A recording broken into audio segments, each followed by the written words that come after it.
नमस्ते बच्चों, आपका मेरे इस ऑनलाइन वीडियो लेक्चर में स्वागत है। आज हम लोग पढ़ेंगे सर्कुलर मोशन की एक बेसिक डेफिनेशन यानी वृत्तीय गति की सरलतम परिभाषा देखेंगे। आखिरकार ये समझेंगे कि वृत्तीय गति किसे कहते हैं और क्यों कहते हैं। मोशन तो कई तरह के होते हैं, जैसे लीनियर मोशन। अगर कोई पिंड रेखा में गति कर रहा है, एक सीधी सड़क पर गति कर रहा है, तो इस तरह की गति को हम रेखीय गति कहते हैं, लीनियर मोशन कहते हैं। अगर कोई कण इस तरह से फेंका जाए जैसे गेंद को फेंकते हैं, जैसे कोई क्रिकेट में कोई बॉलर है, वो अपने खिलाड़ी को गेंद को फेंकता है मारने के लिए, तो उस समय जो गेंद जिस तरह का रास्ता अपनाती है, जिस तरह के पाथ में मोशन करती है, मूव करती है, वो जो मोशन होता है हमारा प्रोजेक्टाइल मोशन होता है।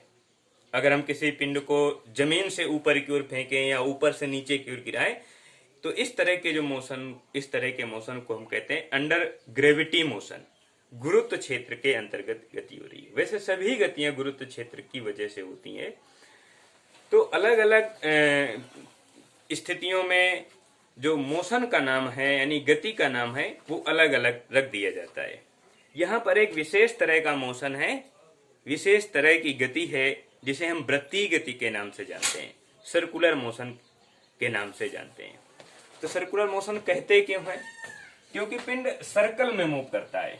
एक रास्ता होता है, उस रास्ते की डिजाइन सर्कल जैसी होती है, वृत्त जैसी होती है, इसलिए हम उसको वृत्तीय गति कहते हैं। तो मुख्य बात है कि ये हमारे पास सर्कल है। इस सर्कल में कोई पिंड है, जैसे मान लेते हैं कि ये लड़का है, ये दौड़ रहा है, दौड़ रहा है। ये लड़का इस मान लेते हैं मैदान है, तो मैदान की जो डिजाइन है, बनावट है, वो वृत्त जैसी है। ये गोला गोला इस तरह से घूम रहा है, चारों ओर घूम रहा है, मैदान के चारों ओर घूम रहा है। तो इस तरह की इसका जो मोशन होगा वो सर्कुलर मोशन होगा, वृत्तीय गति होगी। क्योंकि ये जिस तरह के रास्ते में गति कर रहा है, उस रास्ते का आकार, उस रास्ते की डिजाइन है सर्कल जैसी यानी वृत्त जैसी, इसलिए इस तरह के मोशन को हम सर्कुलर मोशन कहेंगे। यानी जब कोई पिंड किसी वृत्ताकार मार्ग में गति करता है, जब कोई पिंड किसी सर्कुलर पाथ पर गति करता है, तो उसकी इस गति को हम सर्कुलर मोशन कहते हैं यानी वृत्तीय गति कहते हैं।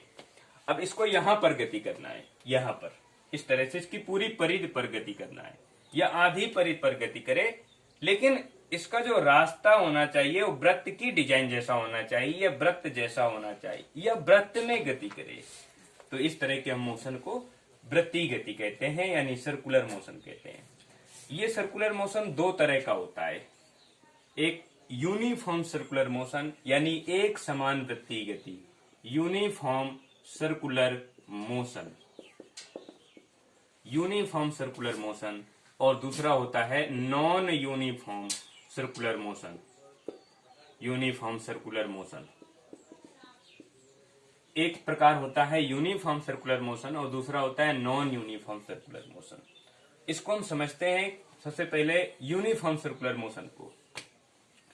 देखिए, अगर कोई पिंड है, एक समान चाल से गति कर रहा है, एक समान चाल से, यदि चाल कांस्टेंट है, चाल कांस्टेंट है, कांस्टेंट है और कांस्टेंट चाल से मूव कर रहा है, कांस्टेंट स्पीड से मोशन में है, ये पार्टिकल कांस्टेंट स्पीड से मोशन में रहेगा, तो उसे हम कहेंगे यूनिफॉर्म सर्कुलर मोशन।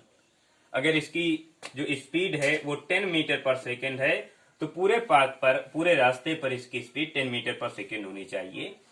तो इस तरह का जो सर्कुलर मोशन होगा उसे हम कहेंगे यूनिफॉर्म सर्कुलर मोशन। लेकिन नॉन यूनिफॉर्म सर्कुलर मोशन इसका ठीक अपोजिट है। स्पीड यानी चाल कांस्टेंट नहीं होनी चाहिए, बदलती रहनी चाहिए। कभी यहाँ पर 10 मीटर पर सेकेंड, तो यहाँ पर 12 मीटर पर सेकेंड, 5 मीटर पर सेकेंड, 2 मीटर पर सेकेंड, 8 मीटर पर सेकेंड, 7 मीटर पर सेकेंड। मीन प्रत्येक स्थान पर जो चाल का मान है वो अगर चेंज हो रहा है, बदल रहा है, तो उसे हम कहेंगे नॉन यूनिफॉर्म सर्कुलर मोशन। अगर स्पीड यानी चाल कांस्टेंट है पूरे पाथ पर, पूरे सर्कल पर, तो उसे कहेंगे हम यूनिफॉर्म सर्कुलर मोशन। यहाँ पर वेग तो हमेशा बदलता रहेगा।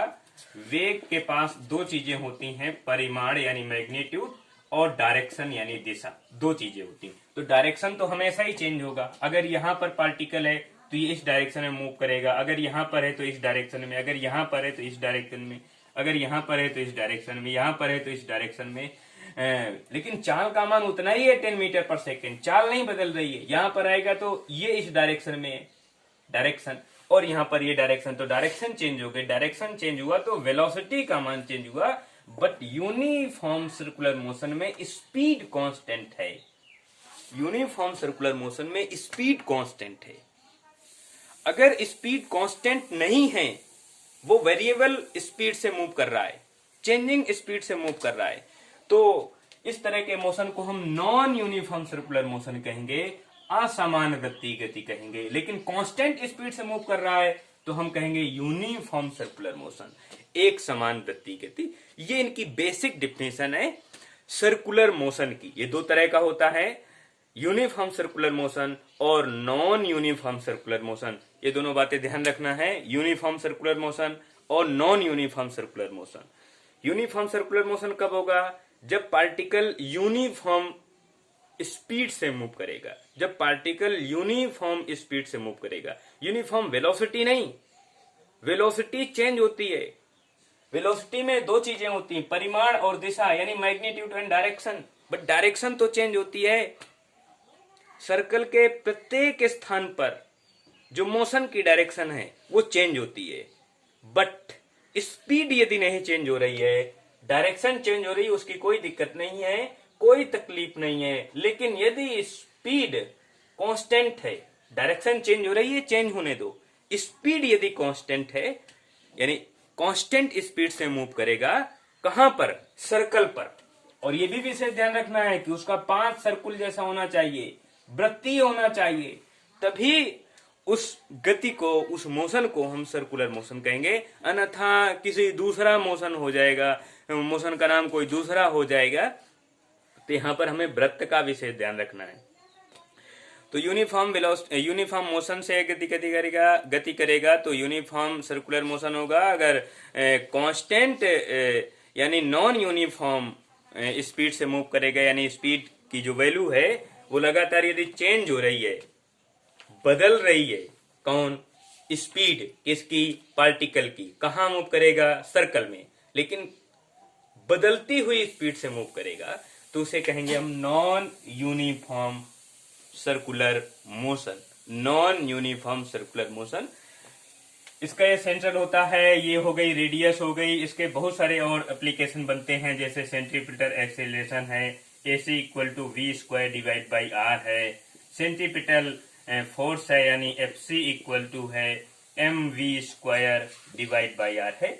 इस तरह से कई एप्लीकेशन बनते हैं जो सर्कुलर मोशन के लिए कंपलसरी हैं। यानी सर्कुलर मोशन होगा तो सेंट्रीपिटल फोर्स और सेंट्रीपिटल एक्सीलरेशन जनरेट हो जाएंगे, उत्पन्न हो जाएंगे उसकी मोशन की वजह से। अगर सेंट्रीपिटल एक्सीलरेशन या सेंट्रीपिटल फोर्स 0 है तो पार्टिकल सर्कुलर मोशन नहीं कर पाएगा, ना ही यूनिफॉर्म सर्कुलर मोशन कर पाएगा और ना ही नॉन यूनिफॉर्म सर्कुलर मोशन कर पाएगा। तो ये है बेटा बेसिक कंसेप्ट सर्कुलर मोशन की डिफिनेशन का। इस तरह से हम डिफाइन करते हैं सर्कुलर मोशन है क्या आखिरकार।